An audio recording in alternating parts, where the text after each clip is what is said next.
എന്തായാലും ഇനി നമുക്ക് സപ്തഭാഷാ സംഗമഭൂമിയിലേക്ക് പോകാം. കാസർഗോഡ് സിജു കണ്ണൻ, അവിടുത്തെ വോട്ടിംഗ് ശതമാനം മറ്റ് മേഖലകളിൽ കഴിഞ്ഞ തവണയുമായി കമ്പയർ ചെയ്യുമ്പോഴുള്ള ഇപ്പോഴത്തെ സ്ഥിതി ഒന്ന് നോക്കിയാൽ.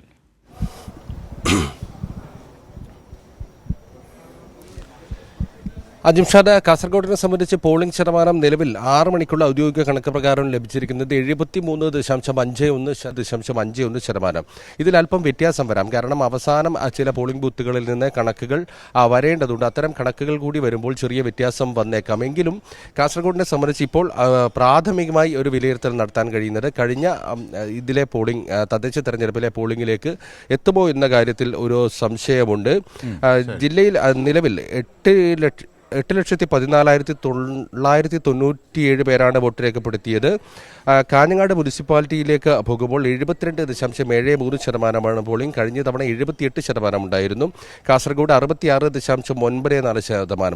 UDF ഭരിക്കുന്ന മുസ്ലിം ലീഗ് ഭരിക്കുന്ന കാസർഗോഡ് നഗരസഭയിലാണ് ഏറ്റവും കുറഞ്ഞ പോളിംഗ് രേഖപ്പെടുത്തിയിരിക്കുന്നത്. കഴിഞ്ഞ തവണ 70.3 പോളിംഗ് ശതമാനം. നീലേശ്വരത്ത് ആണ് ഏറ്റവും മികച്ച പോളിംഗ് രേഖപ്പെടുത്തിയത് എന്ന് പറയാം. നീലേശ്വരത്ത് 77.24%.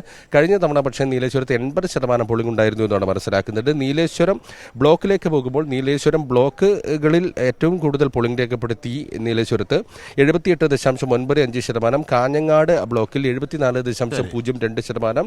പരപ്പയിൽ 74.69%. കാറടുക്കയിൽ 77.02%. കാസർഗോഡ് 70.29%. മഞ്ചേശ്വരത്ത് 69.97%. കാസർഗോഡ് മഞ്ചേശ്വരം മേഖലകളിൽ വലിയ തോതിൽ പോളിംഗിൽ കുറവുണ്ടായിട്ടുണ്ട് എന്നാണ് മനസ്സിലാക്കുന്നത്. താരതമ്യേന ജില്ലയുടെ എല്ലാ മേഖലകളിലും പോളിംഗിൽ കുറവുണ്ടായിട്ടുണ്ട് എന്നാണ് വിലയിരുത്തുന്നത്.